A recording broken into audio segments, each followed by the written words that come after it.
Hi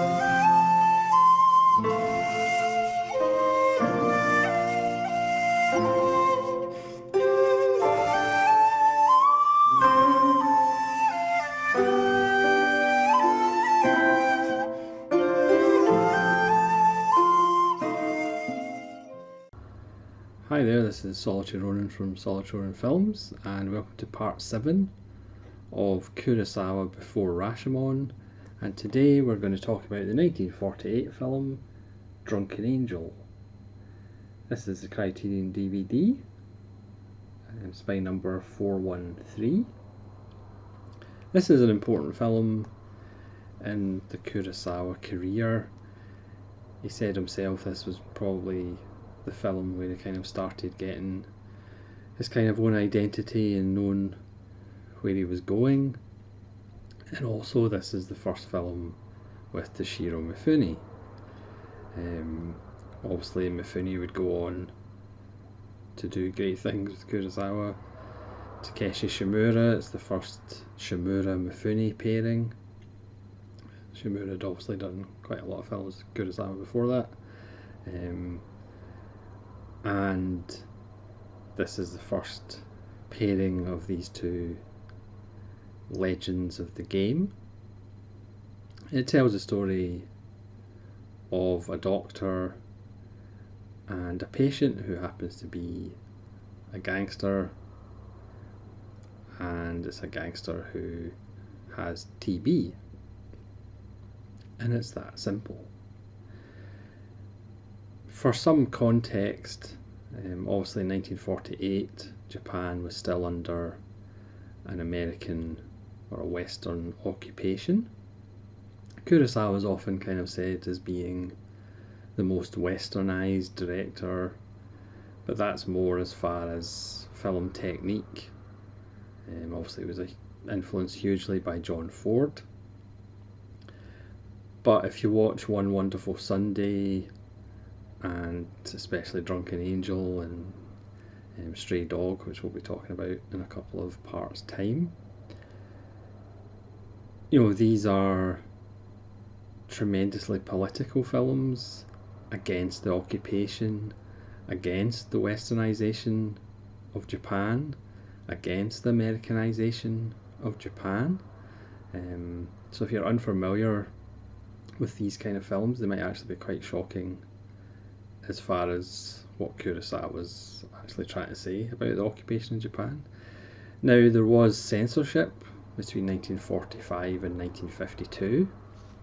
There's a wonderful 25-minute documentary that looks at Kurosawa and the censors and goes into a little bit of detail about what Japanese filmmakers had to put up with,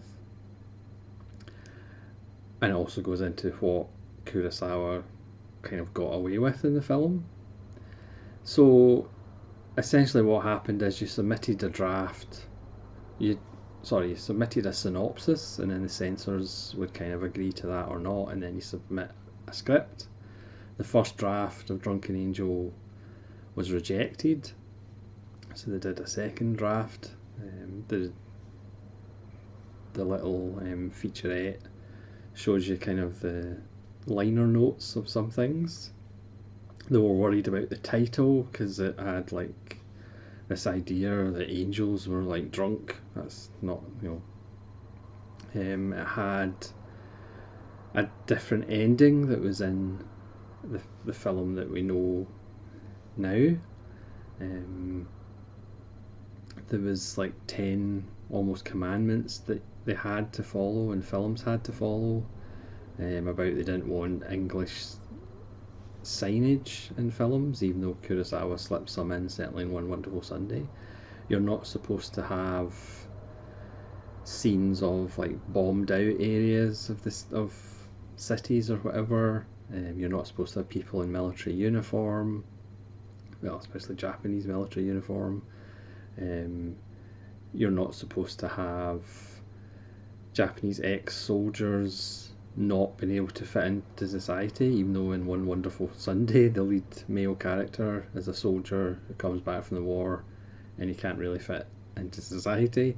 The guy who does the featurette does kind of suggest that by 1948 there was so much material being submitted to the censors that they did kind of let things kind of pass or let things through that they probably weren't paying as much attention to. Because if you watch this film, it's really against capitalism, against the black marketeers, against the occupation, against the Americanization or the westernization of Japan. You know, the gangsters wear Western clothes, the dance halls, the music, it's very Western rather than like traditional Japanese. We start with shots of the slum and the kind of stagnant water, which we see lots of shots of. There's three prostitutes who were known as Pan girls, and they were specifically kind of independent prostitutes who pretty much dealt with American GIs. So Kurosawa is kind of slipping things in that probably if the censors were on their game he wouldn't be able to slip in. Obviously they wanted some things changed and from the first script to the second script, but there's still a lot of little things that Kurosawa is getting through and telling us about his feelings about the occupation and the westernization of Japan that he's obviously not a fan of. Because one of the things he felt is the occupying forces wanted this idea of, you know, working together and building, you know, unions and stuff like that. Whereas there was a strike at the Toho studio, and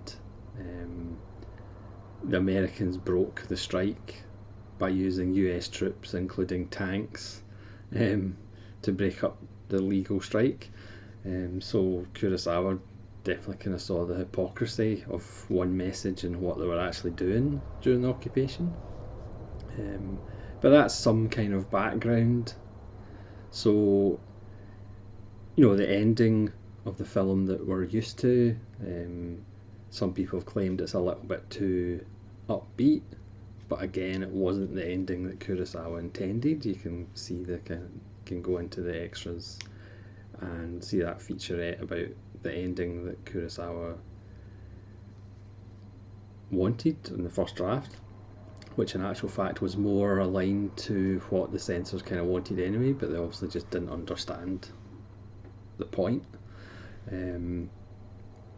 So we're introduced to Takashi Shimura, who is this slum doctor.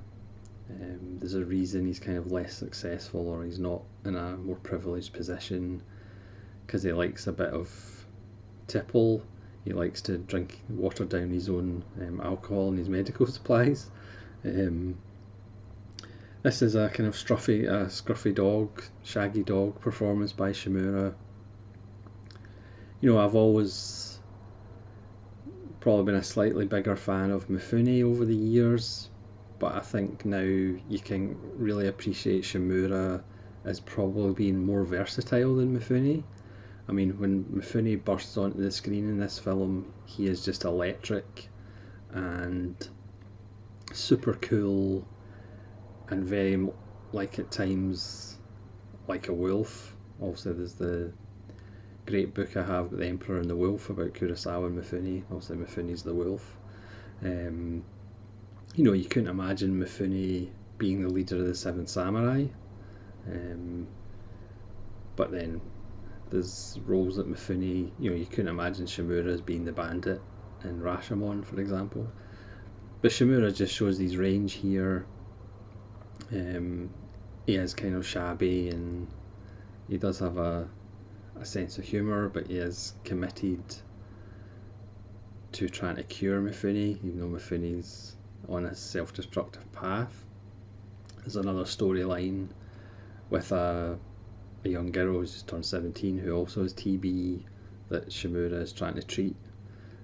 So we kind of have an example of the path that Mifune should take, but obviously Mifune, he's a gangster, he has a terrible temper, as he tends to do in quite a lot of Kurosawa films. So he drinks and he womanizes and he smokes, which is not that great if you've got TB. But his character, Matsunaga, kind of runs the local area. You know, people give him stuff for free, they bow as he passes. So he's a very powerful guy. But halfway through the film, we're introduced to another character, Okada, who's just out of prison. And he's been in prison for about 4 years. So he went in before the occupation. So he comes out and he's wearing more traditional Japanese clothes. But as the film progresses, he gets more westernized and wears like the fedora and wears American suits, which again is Kurosawa's point. You know, the baddies are wearing the western clothes. He's introduced in a wonderful way. There's a character who just plays an acoustic guitar and it's almost like background music. There's no real kind of traditional Japanese score in Drunken Angel. So Okada appears and asks to borrow the guitar, and then he plays this tune. Originally it was going to be Mac the Knife that Kurosawa wanted to play, but apparently the original Mac the Knife is a German song, and obviously the censors didn't want any German songs used because the Germans were allies with Japan in World War II. So he uses another song which is called The Killer's Anthem, and it's a wonderful moment where the guitarist asks Okada what's the title of the song, and he goes The Killer's Anthem. It's very cool. So he was always higher up than Mifune, so he's come back to essentially reclaim the territory, because we find out later what the bosses actually really think of Mifune, and Mifune overhears the conversation, so he gets that perspective of what they actually think about him, because he goes on about the loyalty, the honour of the Yakuza, and of course that's really no such thing, as Shimura's character Dr. Sanada points out to Matsunaga on countless occasions. There's another character, Mio, who was Okada's mistress, and she's now working with Dr. Sanada, and she's hiding from him, and of course he finds out that she might be working with the doctor, so that's another subplot that's going on. Again, it's a fairly simple story, as you have this doctor who's very prideful and won't let things go, trying to convince this gangster, who of course is full of bluster and aggression and anger. You know, he doesn't want to admit that he's scared that he might die. You have the whole macho thing, so they're constantly at loggerheads, but at times you're kind of out of the film because you're just watching Shimura and Mifune, who have countless shared scenes. Obviously you're just watching these two gods of cinema working together, and you just have a smile on your face. There is a dream sequence when Mifune is particularly ill, which actually evokes the dream sequence in Wild Strawberries a little bit, which was 9 years later. Mifune's on the beach and there's a coffin and he has an axe and he breaks open the coffin and it's himself, which is obviously fairly kind of similar to the dream sequence at the start of Wild Strawberries.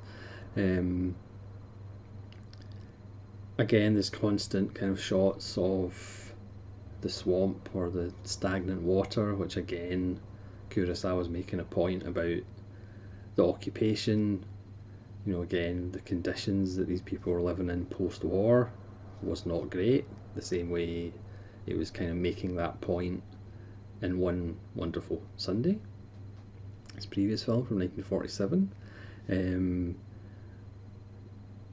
as Mifune goes further and further down the kind of self-destructive path, especially when he finds out what the boss really thinks of him, and Okada is pretty much just going to take his territory back off him. It leads to a wonderful set piece at the end of the film, which again is really visceral. Kurosawa really flexes his action muscles. And again, it might not be a masterpiece, but again, it's this coming together of the Kurosawa identity, and obviously now he has one of his major players in Mifune, who from 1948 to 1965 would have one of the great director and actor relationships, obviously along with Shimura, who again is so underrated really, but Shimura is absolutely fantastic. As he, at one point he asks another doctor who's obviously been more successful, he rides in a limo and stuff, whether he has any spare alcohol, because he's like, I've drunk all mine. It's a great performance by Shimura. Mifune is just electric. Obviously he is stuck with a sick guy part, but again he still looks good, because he does look very ill during this film. He's coughing up blood, etc. But he still looks good. It's just a wonderful film. Again, it's not top tier Kurosawa, but there is so much to love about it. Granted, I'm a little bit biased, and it is an important film in the Kurosawa journey. It is a building block film, and it's just wonderful to see the sparks fly between Shimura and Mifune. Also on the Criterion, there's a 31-minute documentary on the making of Drunken Angel from the Toho series Kurosawa. It's wonderful, it's great. And there's also a commentary by Donald Ritchie, who I think I've got 2 editions of his Kurosawa books, the blue one and the red one. So it's a really good set. Obviously we would really quite like it to be on Blu-ray. I think there is like a Japanese Blu-ray, I could be wrong, but we really need Drunken Angel on Blu-ray. So thanks very much for watching. Please let me know what you think of Drunken Angel if you've seen it, and where you would rank it in the early Kurosawa works. And hopefully you'll join me again for part 8 of Kurosawa before Rashomon. This is Solitary Ronin from Solitary Ronin Films, saying thanks very much for watching, and farewell.